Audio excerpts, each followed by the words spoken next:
গাছটাকে সেভ করে তুলো, নাহলে গাছটা ছিঁড়ে যাবে। তুলে নিয়ে এসে চলে আসো। যেগুলো কাটতে হবে জানো তো, এই দেখো এখানে গাছটা নিচে নেমে গেছে, এটা কাটতে। হ্যাঁ হ্যাঁ, এই তো লঙ্কাগুলো তুমি ছিঁড়বে, ঠিক আছে? অনেক লঙ্কা হয়েছে, এই লঙ্কাগুলো তুলে ফেলতে হবে আজকে, তো পেকে যাবে, প্রচুর হয়েছে না। কুমড়ো গাছটা কাটতে হবে, কুমড়ো গাছটা আর পুঁই শাকটা। কুমড়ো গাছটা আর পুঁই শাকটা কেটে দিয়েছি, তুমি লঙ্কা তুলবে বলছিলে। এই দেখো লজ্জাপতি গাছটা কি সুন্দর হয়েছে না, আর ওখানে ছোট্ট একটা কি গাছ বলে তো ওটা কি? এটা তো লজ্জাপতি, ওই যে ওইটা কারি পাতা, কারি পাতা। হ্যাঁ, লজ্জাপতিগুলো সবগুলো হয়নি, কি সুন্দর না? আবার প্ল্যান্টটা ভালো মতো হোক, তারপর ঘরে নিয়ে নেবো সুন্দর করে টবে দিয়ে। লঙ্কা তোলো, এই গাছটাই উঠে গেল। হ্যান্ডে ধরো, রাইট হ্যান্ডে লঙ্কাটাকে ছেড়ো। হ্যাঁ, সেভ করতে পেরেছো? ওই যে এটা ফুটে যাবে না? হ্যাঁ, বড় দেখে তুলবে, বড়গুলো।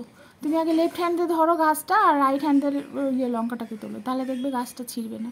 এটা একটা ছোট হয়েছে না, ঠিকই আছে, তোলো বাকিগুলো তোলো। ওই দিকে বেশি হয়েছে, এখানে আছে একটা, এখানে একটা আছে।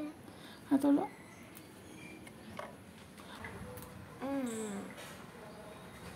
গাছটাকে সেভ করে তুলো, নাহলে গাছটা ছিঁড়ে যাবে।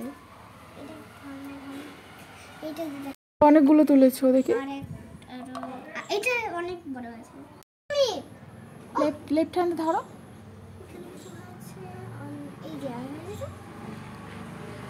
ছিঁড়ে যাবে কিন্তু ডালটা। অনেকগুলো তুলেছো দেখি। এই যে এতগুলো সবজি আমার ব্যালকনি বাগান থেকে তুলে নিয়ে আসলাম।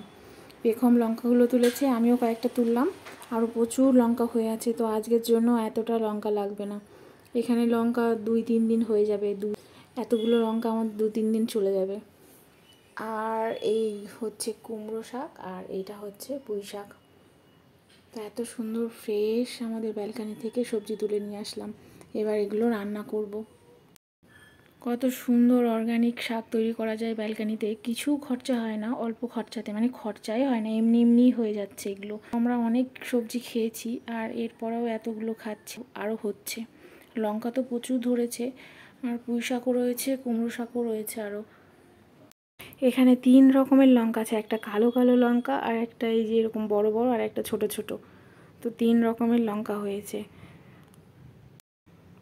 এই ছোটোগুলো বেশি, মানে সবগুলোই খুব ঝাল, কিন্তু এই ছোটোগুলোতে বেশি ঝাল, আর কালোগুলোতেও খুব ঝাল, এই কিন্তু বড়গুলো ততটা ঝাল নয়। এর আগেও খেয়েছি এই লঙ্কাগুলো।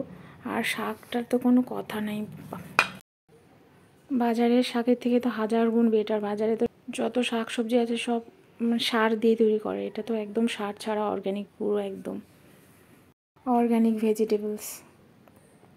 এমনি তো ডেলি শাকসবজি খাওয়া যায় না, ওই রকম খাওয়া হয় না ডেলি শাকসবজি, তো ব্যালকনিতে একটু আধটু করা থাকলে মাঝে মধ্যে খাওয়াই যায়, তো তার জন্য বাজারে যাওয়ার কোনো প্রয়োজনই হয় না। এইবার এই প্রথম লঙ্কার চাষ হলো ব্যালকনিতে। আগে ক্যাপসিকাম হয়েছিল, কিন্তু লঙ্কাটা কখনো হয়নি, কিন্তু এবার 3 রকমের লঙ্কা হয়েছে। গাছ তো ভরে গেছে লাল লঙ্কায়, মানে লঙ্কাগুলো পেকে গেছে পুরো, এগুলো তুলে নিতে হবে। অনেকগুলো লঙ্কা পেকে গেছে পুরো। আমি তুলবো না, পেখম তুলবে, পেখম বলেছে পেখম লঙ্কা, লাল লঙ্কাগুলো তুলবে, তো সেই জন্য আমি আর তুলছি না। তাহলে আমি তুলে নিলে আবার পেখম কান্নাকাটি করবে, কেননা পেখম এইসব জিনিস করতে ভীষণ পছন্দ করে, আর আমিও করাতে সাহায্য করি একটু। এটা করলে অনেক কিছু দেখতেও পারে আর বুঝতেও পারে। আমি যদি ওকে ছাড়া এটা তুলে নিই, তখনই হচ্ছে মন খারাপ করে বসে থাকবে, আরও বেশি ইন্টারেস্টও পাই, সেই জন্য আমি ওকেই তুলতে দিই। আর এইসব জিনিস করতে পারলে পেখম আমার অনেক ভালোও লাগে, সেই জন্য আমি ওকে করতে দিই এগুলো।